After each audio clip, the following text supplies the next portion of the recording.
Hi everyone, today we're going to be talking about Endgame. This is my official review on it, so if you want to hear what I have to say about all the ups and downs, and there are a lot more downs than there are ups, stick around because here we go.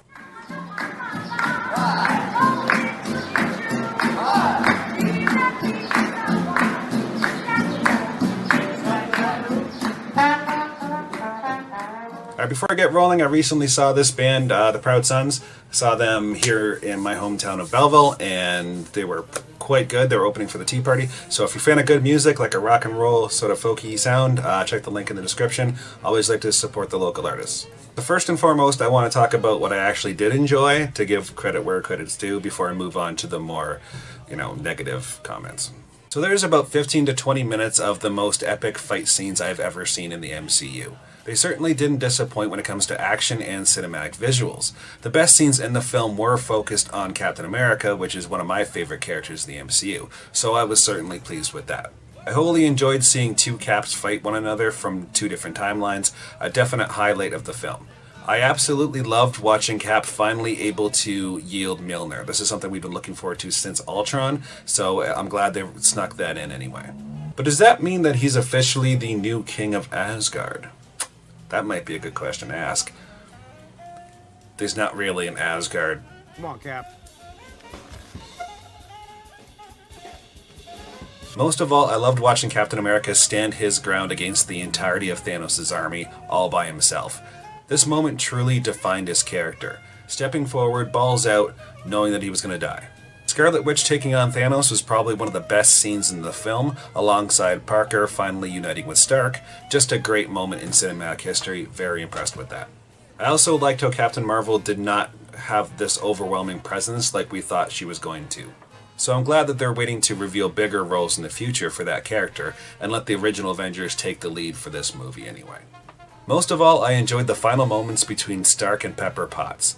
This part was done right as the right words were spoken at precisely the right time. And if you're anything like me, you probably didn't want to see Tony Stark die in the first place, but if he's going to, this would probably be the way to do it. That's just me anyway. Now that all the positive stuff is officially out of the way, let's get to the negative stuff, and I have to warn you, there is quite a bit. So we'll start from the beginning of the film and make our way through. Overall, I was angry with just how easy he was to overcome.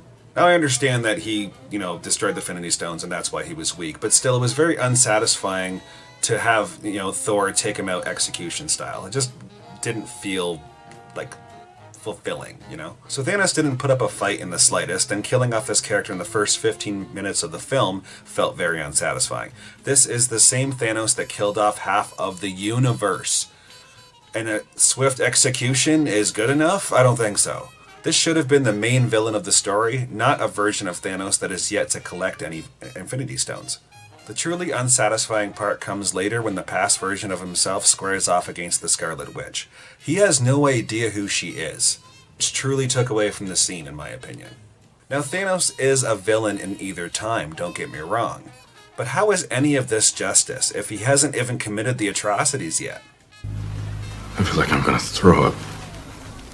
You're judging me on things I haven't even done yet. So when the time came, it just wasn't satisfying, which set the course and the mood for the final battle. The whole thing, though cinematically brilliant, felt cheap and unsatisfying because of Thanos' death at the beginning of the film. They shouldn't have done it. It was a huge mistake. The fact that he destroyed the Infinity Stones made no sense. According to the Ancient One later in the film, the elimination of any of these stones, even one of them, opens up the entire universe into utter darkness or chaos. I don't buy it. Remember that Cap is supposed to return the stones to these alternate realities at the end of the film, so our reality still doesn't have any Infinity Stones. Is our MCU now setting itself up for darkness? Because none of this makes any sense whatsoever. Cinematically, it made absolutely no sense to skip ahead 5 years into the future. I think the writers just wanted to build up Tony Stark's life to give him a big enough reason to make the ultimate sacrifice, and allow Hawkeye to become Ronin, and maybe give Thor enough time to grow out his hair. So we can see Berserker Thor. Right? Other than those reasons, skipping ahead 5 years into the future has no real point. This, in my opinion, was a serious fumble on behalf of the writers. Something that just screwed with what could have been something much greater. Was he trapped in a time vortex like Janet Van Dyne warned? How did he get himself out? We just skipped over this scene. So why introduce this scene at the end of Ant-Man and the Wasp if you're not going to elaborate? This just seemed like sloppy writing to me. Don't open a gap and not bother filling it later. That's a serious no-no in the writing world. And they should have damn well known better. On the upside, we see his daughter Cassie, 5 years older and perhaps ready to pick up the mantle as Stinger, a third addition to the Ant-Man and the Wasp story. So there's that anyway. 5 years later, the world still hasn't moved on. Well, not really anyway. We never really got a sense of what the world was really like. We barely got outside the Avengers compound, and the writers never bothered to really reflect on just how bad things really were. Personally, I never really felt that the world was all that bad. When we first saw the Statue of Liberty in darkness in the first trailer, I assumed we were gonna really see the world plunged into darkness. This is the damage that Thanos has done and how we're dealing with it. The overall goal in the film was to undo the snap. What's the point when the world didn't seem all that bad in the first place? Again, the Infinity Stones were destroyed, and 5 years later, the sun still shines, contradicting the Ancient One's theory that the world needs the stones or just plunge into darkness. So since the release of Iron Man 1, the MCU hasn't gone 5 years without some serious threat to the universe. And now we get to see how 5 years just grazes by with no serious threat to the MCU. Meaning that Thanos was right. Half the universe gone, no more threats. Now we're going to bring them back, undo the snap, and we're going to start with Spider-Man, Far From Home and Mysterio, and already there's a threat to the universe.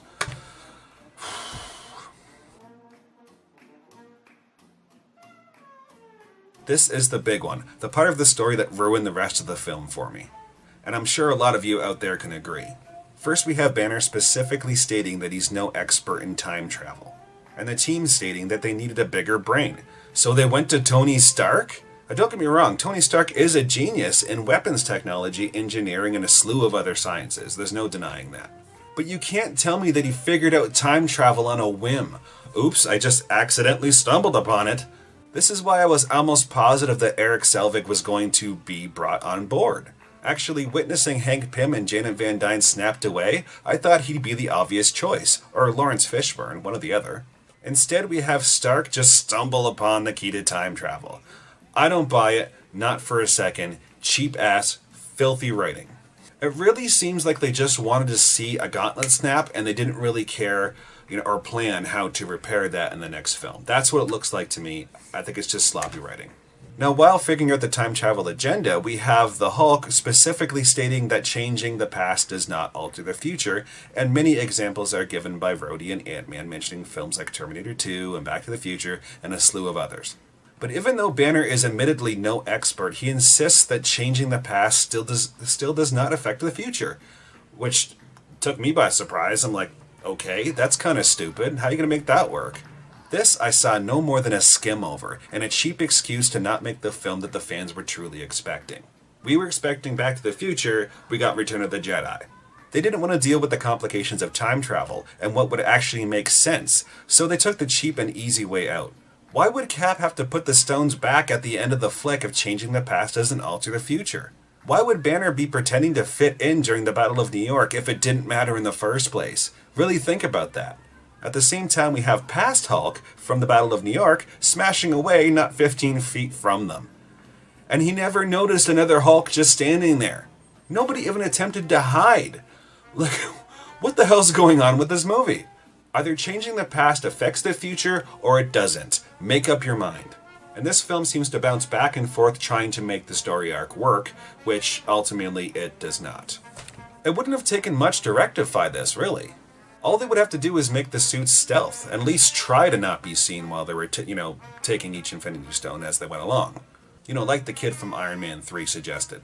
The kid. The little one. Yeah, outsmarted Tony Stark? Come on.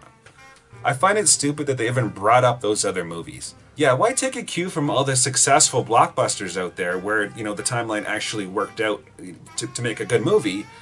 No, we're not going to do that. That makes no sense. Let's just make something up as we go along and take the sloppy way out. Why? At the same time, in the movie, you're mocking the movies that actually did work. You got Ant-Man saying, oh, so that's all bullshit then?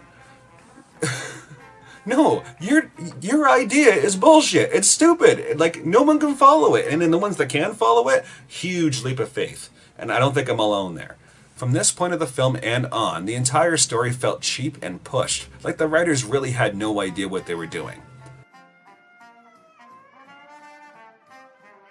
So first we have the Battle of New York in 2012. Here we see Banner retrieve the Time Stone, Cap retrieve the Mind Stone, and Stark fail to retrieve the Space Stone. So we've all seen the elevator scene play out in The Winter Soldier, and we all knew that Cap would have beat the crap out of these guys and walked away with the Mind Stone in hand. We don't really need to see it all play out again. But I find it exceptionally difficult to believe that some of Hydra's top agents would be unaware that Captain America has turned. All it takes is a quick whisper, "Hail Hydra," and they just hand it over? Don't you find that a little stupid, a little odd? Like, it makes no sense. Though I did enjoy the cap-on-cap fight, this would have been completely avoidable if they only went into stealth mode. Easy fixes. Easy fixes that they should have thought of but never bothered. So the most recognizable character in the MCU, the guy whose name is literally written on the building in which they stand, won't be recognized because he's wearing a black ops uniform. Really? Really? No, that can't be Superman. He's wearing glasses, dumbass. I found this completely ridiculous that nobody would recognize him. At the same time, the only thing that can get the Space Stone from past Tony Stark's grasp is a heart attack? Remember that the next trip that the Tesseract makes is to Asgard with Thor and an imprisoned Loki. So why wouldn't Thor just grab the Tesseract on his mission when you don't have 100 Hydra/S.H.I.E.L.D. agents fighting over it? And it's just sitting there in Odin's treasure room. Thor's going there anyway, like really. Of course, Iron Man's failure had to happen in order for them to go back in time and talk with his dad, and have Rogers see Peggy Carter again. More wasted time in what could have been filled with a good story arc. I feel like some of these missions were no more than a reflection of past grievances, but they just seemed like fillers to me. Boring. Like, they're not necessary in my opinion. We didn't really need to see a Howard and Tony Stark reunion, nor did we need a Thor and Frigga reunion. Yes, that is his mom's name if you didn't know that, Frigga. Again, stop wasting valuable film minutes on sentimental crap and address the Easter eggs the fans have been waiting for. Frigga, please. So Thor needed time with Mummy too. So we travel to a time where the ether is in liquid form and trapped within Jane Foster. Does nobody remember the Dark World? Are we just dismissing everything from that movie and just taking what we want from it? Is that what's going on here? Asgard's finest doctors and Odin himself didn't know how to extract the ether from Jane Foster, but Rocket Raccoon figured it out? Not to mention that we've never actually seen the Reality Stone turn into liquid form, or the ether turn into the Reality Stone. You're telling me that the Avengers just knew how to change the ether into a stone? No, I don't think so. Sloppy ass writing. Oh my god. There is more than sufficient evidence that the writers did not intend to have the Reality Stone and the ether be one and the same entity.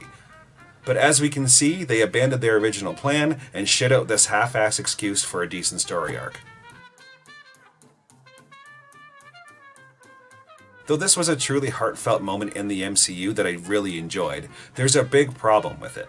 If Cap's mission at the end of the film is to go back and replace the stones like they never left, how did Cap manage to fly to not only Asgard to repossess Jane Foster, but Morag to somehow replace the Power Stone and Vormir to give the Soul Stone back?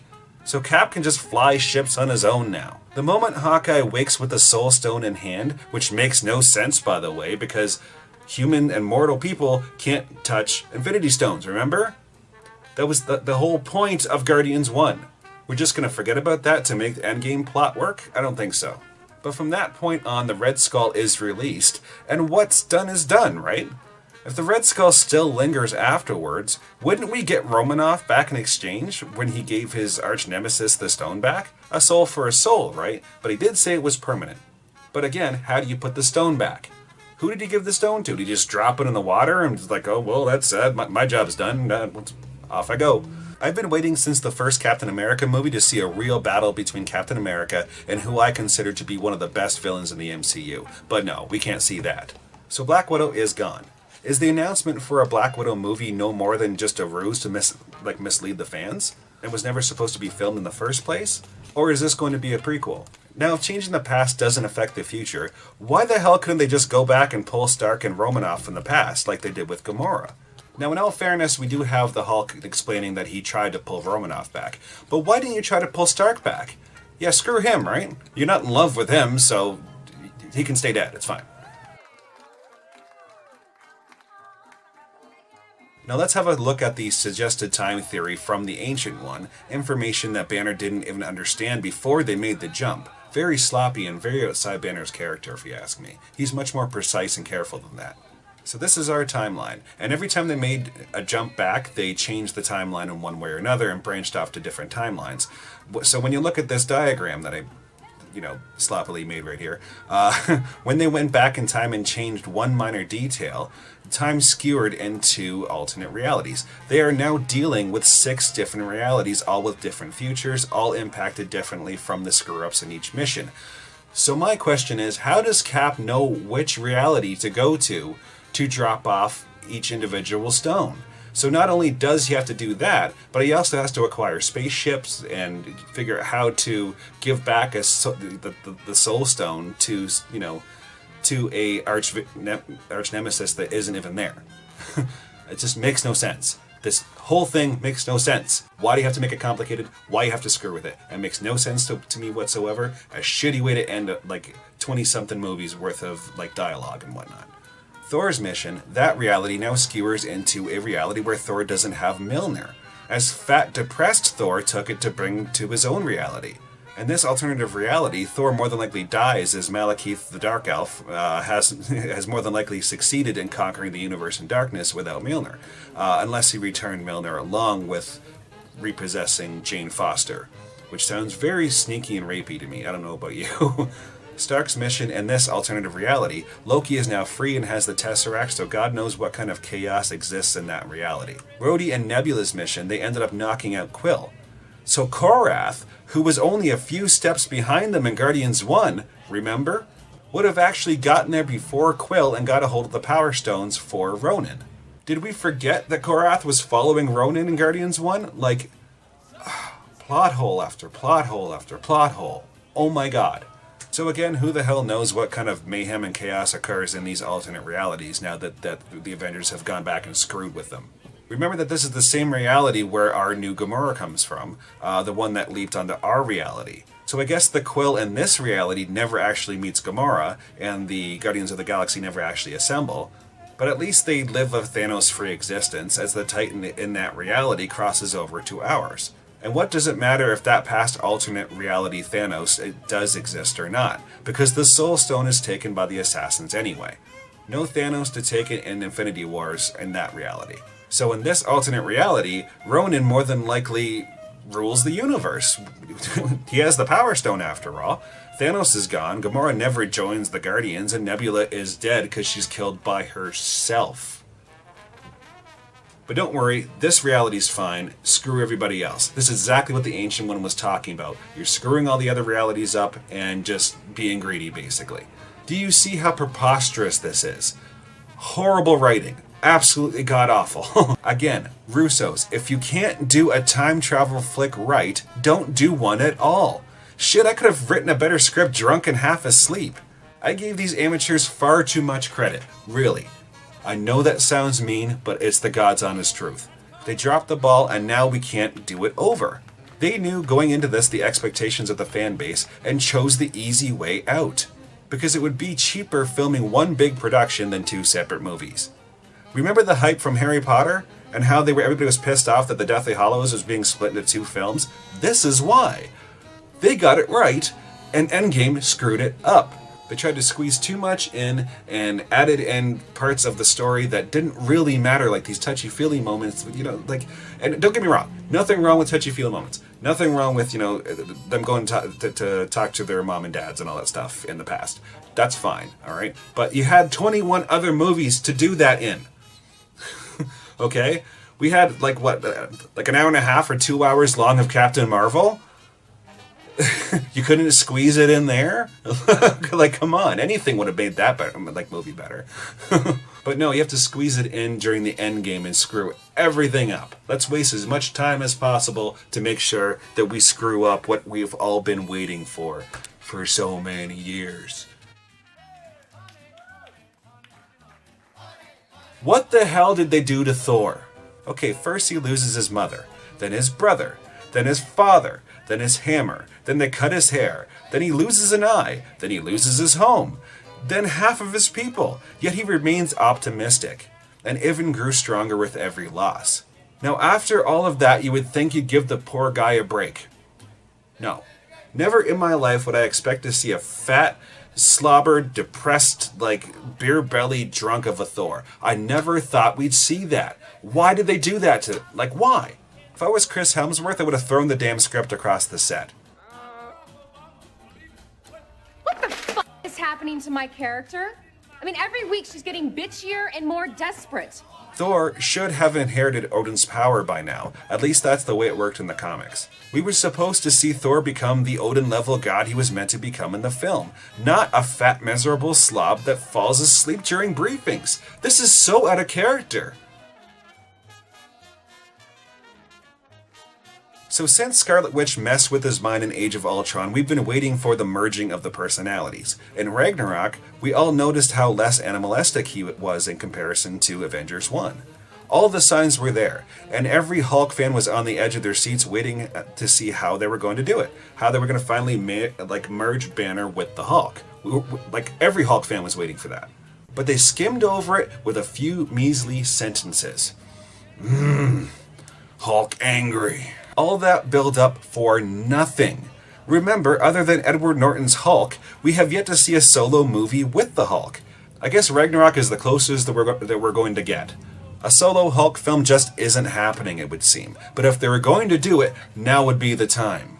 If I were writing these scripts, I would make a whole movie out of what happened in those 5 years and actually show what happened to Banner and the Hulk. There are too many Hulk fans out there. Way too many to just skim it over. I guarantee that pissed off a lot of people.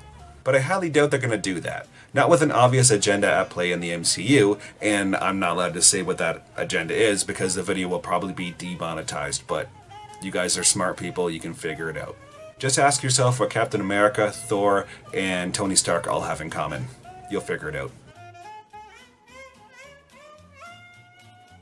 Now I get this whole thing started with Iron Man, but they treated his character the same way they handled X-Men and Wolverine. It became all about him, and the rest of the story became a side note. Endgame seemed to focus hard on Iron Man and less about the rest of the characters, with the exception of Captain America maybe. Everything seems to be on his shoulders.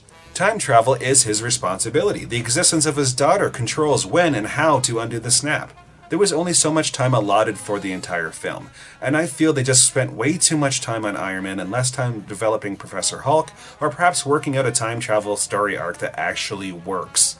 I think the writers, when they started writing, planned on killing off Tony Stark, and they wanted to focus as much attention as they could to the Tony Stark story, which is fine. But this is not another Iron Man movie. This is the Avengers. Focus on everybody. Pass it around a little bit. I don't really care about Tony Stark's daughter. I care about how the Hulk managed to merge with Bruce Banner. That's what I care about.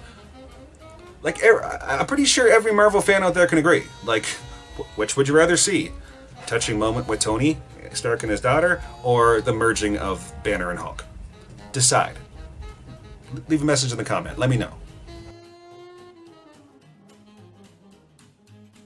Okay, so both Steve Rogers and Bucky Barnes were enhanced with the Super Soldier Serum. Bucky Barnes, however, didn't go under the ice like Rogers did. Assuming the two are roughly the same age, this would make Bucky Barnes 108 years old, with a year or so being frozen in Wakanda. That's 107 years of active life, not being frozen. Steve Rogers has been around for the same amount of time, minus 70 years of frozen animation, which would give him 38 years of active life before he travels back in time. Assuming he goes back to a point in time close to when he disappears at the bottom of the ocean, this would give him those 70 years back, giving him a total of 108 years of active life not frozen. This means that Bucky and Steve are roughly the same age and have spent the same amount of time on Earth unfrozen by the time we see him sitting on the bench by the lake. So why the hell is Steve Rogers all like old balls and Bucky is still youthful? That makes no sense at all. Like, talk about a plot hole. Wow. Since we're on this subject, didn't Banner accidentally discover a quantum fountain of youth while trying to figure out time travel? Did nobody stop and say, hey guys, I know we're trying to figure out this time travel thing, but I think we just discovered the secret to immortality. Just putting it out there. So why wouldn't Rogers have just gone back to the Hulk and have him put him back in his prime? Oh yeah, because we need to get rid of a certain caliber of person from the Avengers and replace them with another caliber of person.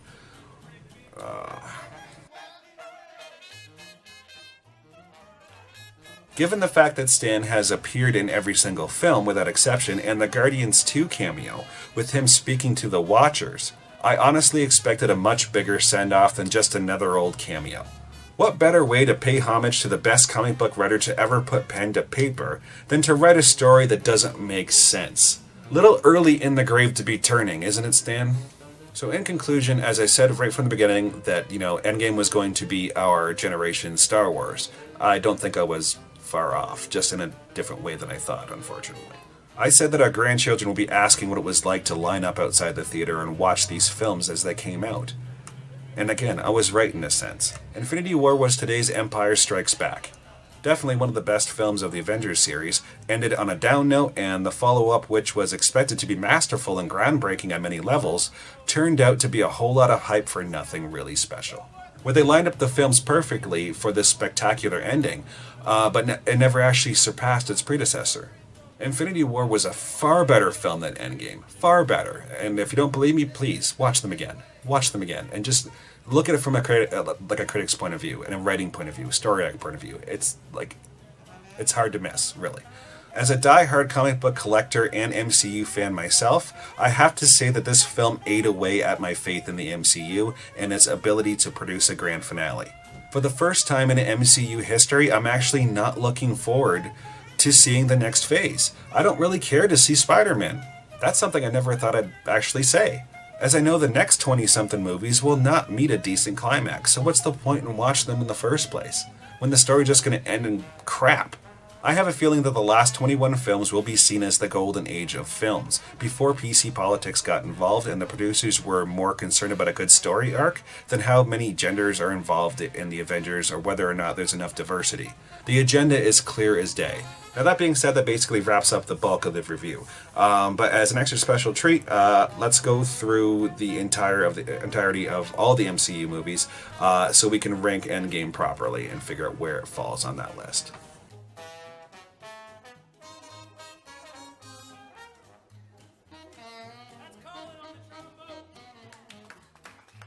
They took a big epic swing and hit a line drive, made it to second base, but couldn't even steal third, much as well knock it out of the park like they did with Ragnarok. You gave it your best shot and came up short, letting down the true believers to entertain the average weekend moviegoer. At least that's the way it seems anyway. So a bit of advice to Marvel for the future of the MCU: study movies like Iron Man if you're looking for a decent story origin.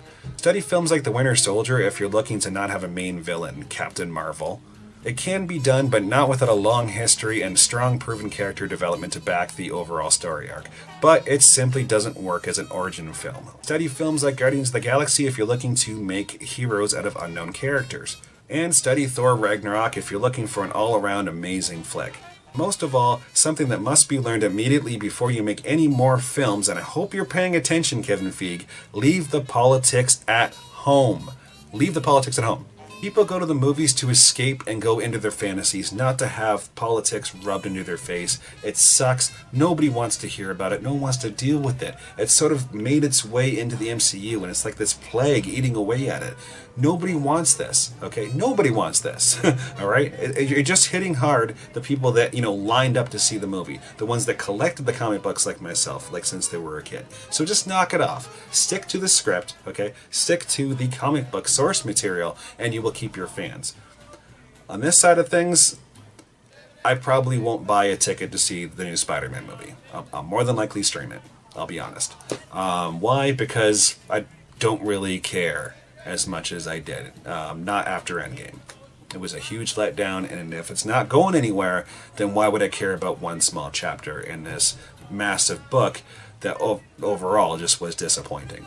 So do you agree with me? Do you wish I just shut the hell up? Either way, I want to hear from you. What was your favorite MCU movie and why? Okay, who's your favorite character? I want to talk, I want to listen to what you have to say, and I want your opinions. So, comment down below, I want to hear from you. Anyway, just a friendly reminder that I have a book. I got a second book, and I'm working on a third book. Lots of literature if you're into that sort of thing. That's all I have to say for today. Thanks a lot for watching, and take care.